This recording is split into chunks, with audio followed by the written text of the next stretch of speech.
This is part 2 of day 10 of Advent of Code. In part 1, which we solved in SQL, we're able to basically figure out an ordering of a bunch of joltage adapters and then figure out kind of the different sets of differences between those as they step up from one another. And then we kind of multiplied that together for our answer. What we want to do in part 2 is we want to take that initial sequence, including our device's joltage and the base joltage of the plug, and we want to figure out how many combinations of these are still like, I guess, valid arrangements of the plugs, such that they still satisfy the rule where any two plugs can only step up at most 3 from each other. So like 1 to 4, that's a difference of 3, so those have to be plugged into each other. You couldn't swap out the 4. But with the 4 to the 5, because the 6 is the next number, you could actually exclude the 5 or include it. You could exclude the 6 or include it. You could exclude the 5 and the 6. So those are a variety of combinations. And so what we want to do is figure out how many valid combinations there are for our set. In the case of this first sample output, there's 8 valid combinations.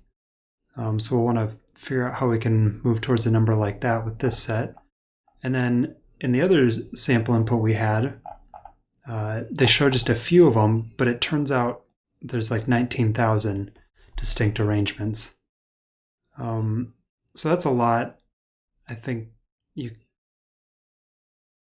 from what I can see, we can't just like walk through and like count all different permutations. That's going to take a long time. So instead, I think we're going to have to be a bit more clever, as they're kind of suggesting here. Surely there must be an efficient way to count them.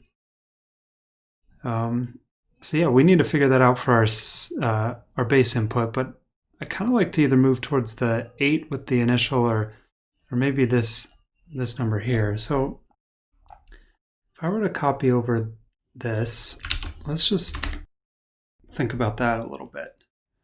If I pull open a notes txt file and I paste that in, let's just walk through the differences here. So the difference between 0 and 1 is 1, 1 and 4 is 3, 1, 1, 1, 3, 1, 1, 3, 1, 3, and then finally 3. So the first observation I'm having is you could never remove an adapter that's a jump of 3, because if I were to pull this out, we'd then have to go from 1 to 5, which is a jump of 4. Similarly here, if I were to pull this out, you have to go from 16 to 22, which is an even bigger jump. So all these 3s are cemented in place. The only adapters we have room to play with are the 1s, but we're even a little more restricted than that. This one, for instance, which precedes right before a 3, cannot be excluded in sort of a different arrangement of these plugs, because we then have a jump from 0 to 4. This one right here, though, we can include or remove, and we'd still have only a 2 jump. We could exclude this one as well. We'd have a 2 jump. We'd actually exclude both 5 and 6, and we'd still have a 3 jump between 4 and 7. So it's these consecutive runs of 1s where we're able to adjust the arrangement of the plugs, basically. So when we just have 1, when we have 1, 1, we really only have one variation, and that's the one we're seeing. So I'm going to put that there. When we have a 3, again, we only have one variation. We can't adjust it. With this one, we have a variation for itself, and then a variation for all the ones coming after it except for a 1 that precedes a 3. So, I mean, if we were to, break that out with 1, 1, 1, we could have 0, 1, 1, we could have 1, 0, 1, and then we could have 0, 0, 1. So that's 4. We basically get to vary all these, and then these ones are fixed. So I have a 4.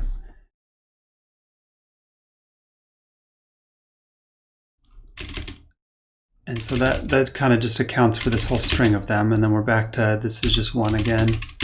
Now we have 2. So this can be on or off, but this is fixed. So between the two of these, we have 2 variations. And 1, 1, 1, 1. And so I'm noticing if we were to multiply all these together, we'd get 8. And that would, that would hit that number there. So now I'm wondering if we were to do some like similar counting with this big example, if we could hit the 19208.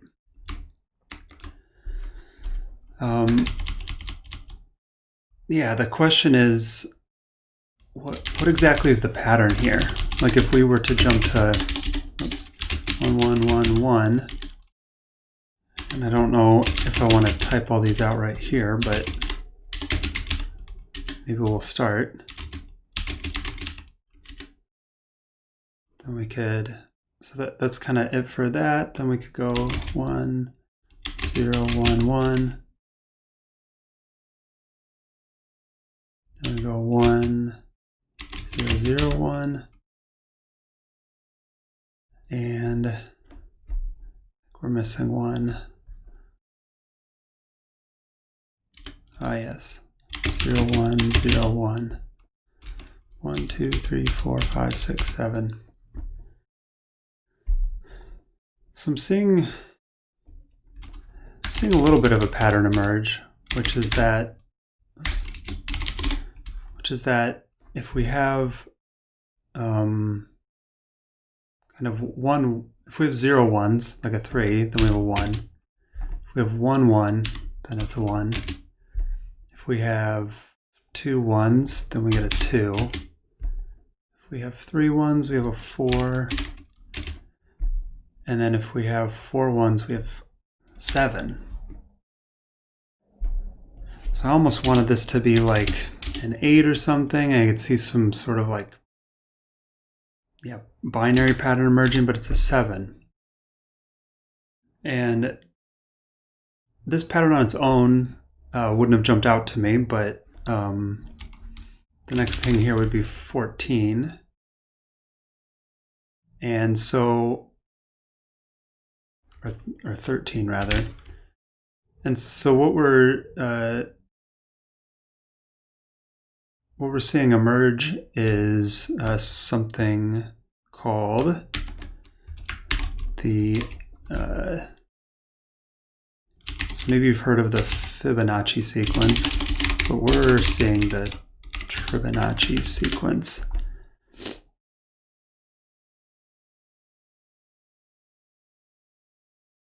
See, we have 1, 1, 2, 4, 7, 13, and so on.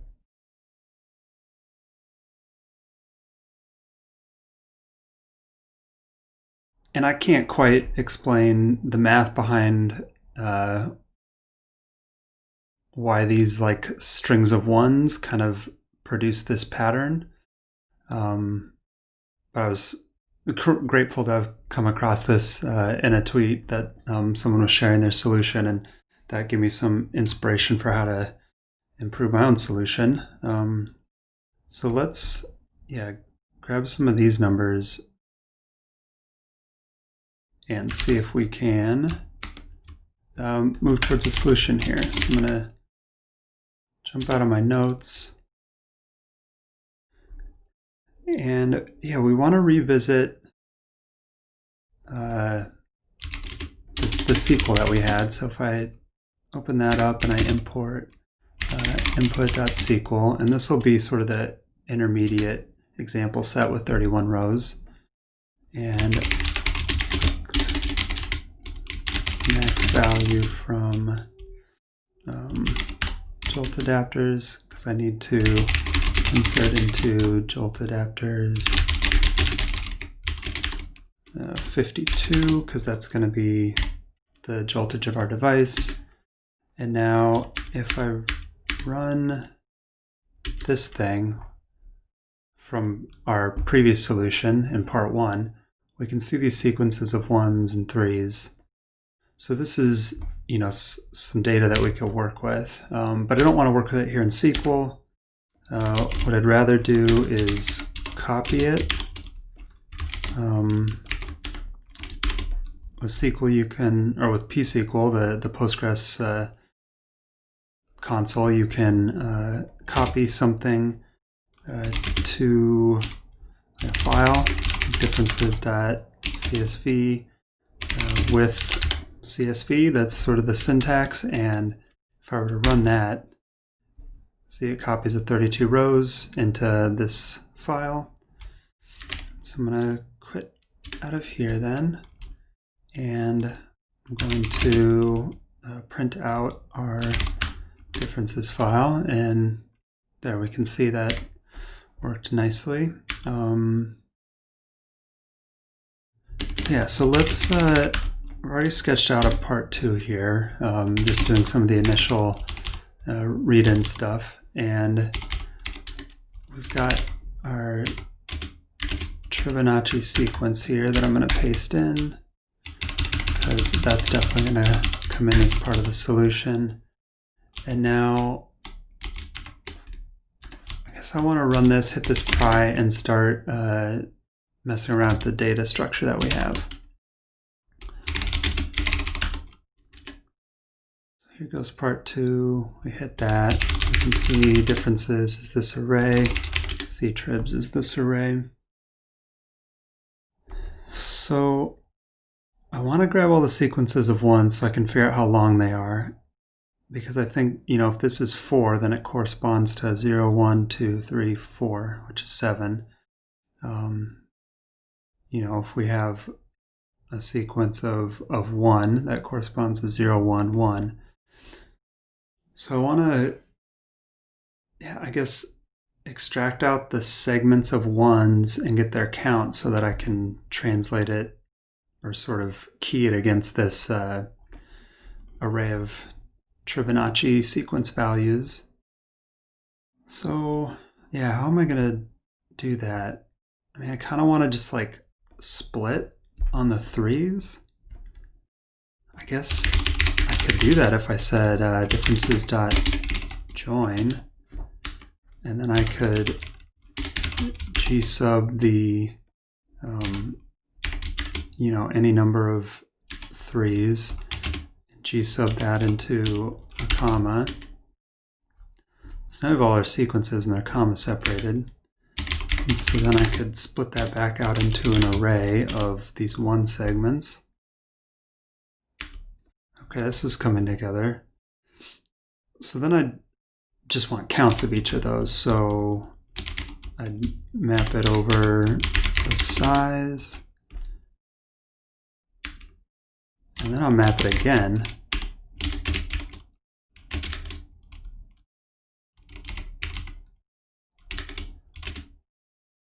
And that length is what we grab out of the tribs. That's sort of the index.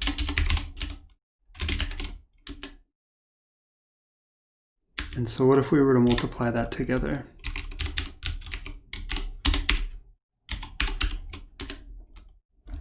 $19,208. 19,208. Okay. So let's do that for the full size input then. Copy this here because this is some solution. So break out of this pry, put that in. That's the result. So tribs. Okay. So maybe we'll call this differences2.csv, and we'll have to open pSQL back up again, and this time we want to import, what was it? Big input. Okay. And then select max value from jolt adapters. And we want to insert into jolt adapters values 186 plus 3. Terminate that statement. And now if we run this, that's looking like a good response. So let's copy that into differences2.csv. Copied 109 rows, that sounds right. I'm gonna quit, and if I say Ruby part 2, ooh, that's a big number. Should we see if that works? Awesome. We got our second gold star for the day, and I will link to a tweet in the comments that helped me get here, because I definitely didn't know about the Fibonacci sequence before this. Thanks for watching.